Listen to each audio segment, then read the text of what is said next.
Oke, selanjutnya setelah kita lakukan pengecekan perilaku struktur, kita bisa masuk kepada desain penulangan elemen struktural daripada komponen struktur kita yang akan dibantu oleh SAP 2000. Tapi perlu digarisbawahi, setelah hasil penulangan dari SAP keluar pun, itu tidak serta-merta bisa kita gunakan karena kita perlu melakukan pendetailan terlebih dahulu terkait dengan hasil dari SAP 2000. Yang pertama, kita akan membahas mengenai standar peraturan yang digunakan. Berdasarkan SNI 2847 2019, pasal 9.3, gaya normal, geser, torsi harus diambil kekuatan desain yang disediakan oleh satu komponen struktur, sambungannya dan komponen struktur lain, dan penampangnya. Sehubungan dengan lentur, beban besar kekuatan nominal dihitung sesuai dengan persyaratan dan asumsi dari standar yang dikalikan dengan faktor reduksi atau sebesar V. Ya.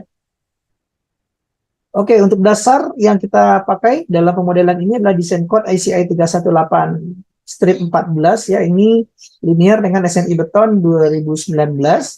Kemudian kategori desain seismik kita adalah kategori D berdasarkan hasil perhitungan gaya gempa.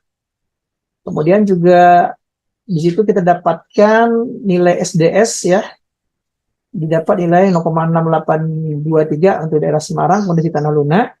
Ini didapat dari aplikasi Spektra dari Puskin. Kemudian nilai P ya, P kita ambil 0,9. Kemudian untuk compression control tie itu 0,65 ties ya. Kalau untuk yang spiral 0,75.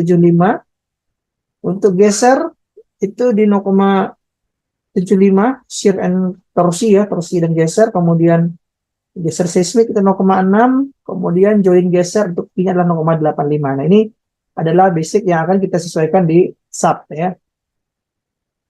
Nah, untuk langkah awal kita akan input nilai faktor reduksi kekuatan pada SAP 2000 ini dengan klik menu design, concrete frame design, atau revise and reference. Nah, di sini kita nanti sesuaikan nilai-nilai dari code yang kita gunakan ya. Di sini ada banyak pilihan, mungkin sudah ada juga yang ICI 31819, tetapi kita tetap memakai yang 14 ya. Dan tahapan ini sudah ada di gambar ya, design, concrete frame design, view or reverse preference ya, nanti ini kita isi. Kemudian kita masukin nilai SDS kita dan kita cek nilai P yang ada di data yang ada di tabel ini ya, kita sesuaikan. Kalau sudah oke, berarti kita lanjut, kita okekan.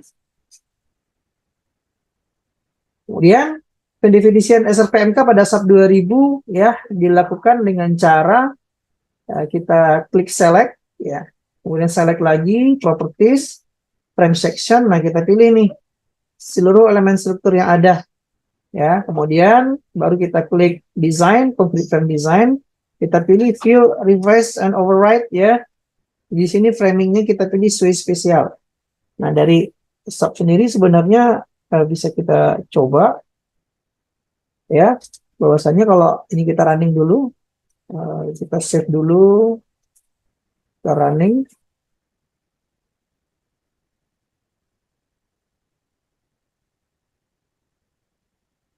Nah, dia sudah dalam keadaan di running.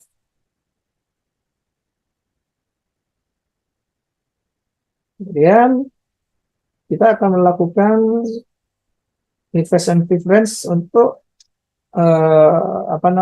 mengecek data-data kita semua sudah sama seperti yang ada di PPT ya.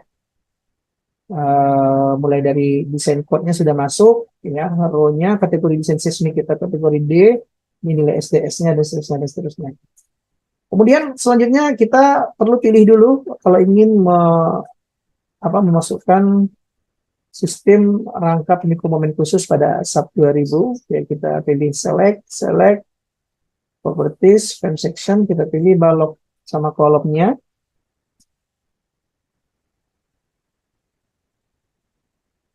Setelah terselect semua, kita close, baru kita pilih view or revise override ya. Nah, di sini ada beberapa pilihan ya, mulai dari switch spesial, intermediate ini untuk sistem rangka pemukul momen menengah, ini sistem rangka pemukul momen biasa ya, kalau ini tanpa goyangan.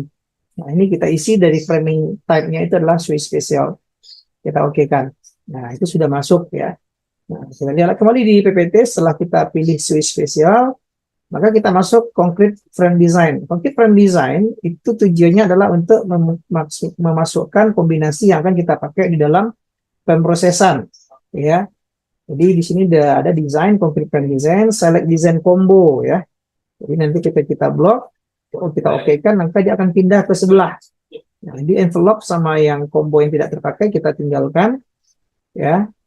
Kemudian kita jangan lupa nih, uncentang automatically generate code based design load combination. Nah, jadi kita tidak melakukan generate otomatis dari sub ya.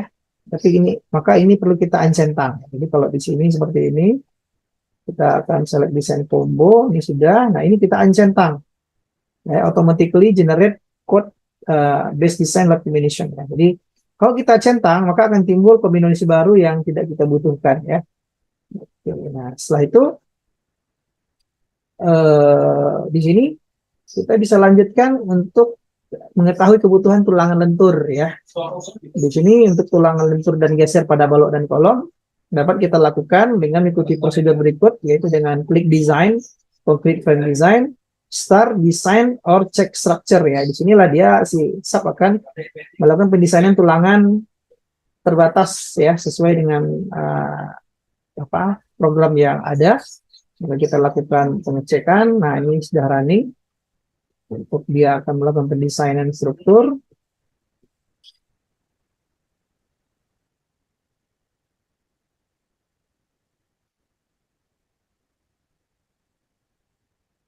Jangan lupa ini satuannya kita pindahkan ke Newton milimeter. Di sini udah kelihatan, kita pindahkan aksisnya ke XZ ya. Nah, di sini udah kelihatan tulangan positif dan tulangan negatifnya ya untuk tumpuan dan lapangan. Nah, ini untuk balok dan ini untuk kolom ya. Nah, jadi dari sub sendiri bisa kita keluarkan tulangan yang by design oleh sub sendiri ya. Kemudian kita juga bisa untuk mengecek tulangan geser ya. Di sini desain concrete frame design, display design info ya. Kita pilih di sini outputnya adalah shear reinforcing ya, shear reinforcing. Nah, di sini kita akan lakukan melihat nilai untuk tulangan geser ya, shear reinforcing ya. Nah, di sini maka kita akan cek. Nah, di sini nanti akan keluar tulangan gesernya. Jadi tulangan gesernya bukan dimensinya yang keluar, tetapi nilai rasio AV per S ya, nanti mungkin bisa kita pakai di dalam perhitungan perhitungan tulangan geser ya, karena di tulang geser itu jaraknya yang kita tentukan, sementara AV biasanya dipakai di diameter 10 sampai 13 ya untuk beberapa jenis struktur ya. Jadi di sini tidak keluar jumlah tulangannya, tapi semacam rasionya ya. Nah, kemudian di sini ada banyak output yang bisa kita lihat ya dari desain outputnya ya, mulai dari identify a failure ya, all failure, jadi mengidentifikasi kegagalan ya, geser failure, kegagalan geser ya, kemudian aksial dan lentur geser, kemudian pendulangan torsi ya, kemudian capacity dari joint shear, kemudian kolom beam capacity rasio dari balok kolom, kemudian ini adalah strong column weak beam ya, beam kolom capacity ratio, kemudian interaction ratio kolom dari diagram interaksi ya, kemudian geser, kemudian presentasi tulangan dan berapa diameter tulangan lentur. Nah, ini bisa dilihat di sini. Kira-kira itu yang data-data yang bisa kita keluarkan dari SAP. Kemudian lagi meskipun di sini sudah kita dapatkan persentase penulangan ataupun rasio tulangan geser, maka tapi belum tentu dapat kita langsung terima karena perlu beberapa penyesuaian pasal-pasal yang ada di SNI yang nanti hasilnya kita akan olah kembali berdasarkan gaya dalam yang didapatkan dari SAP 2000. Ya, kira-kira demikian.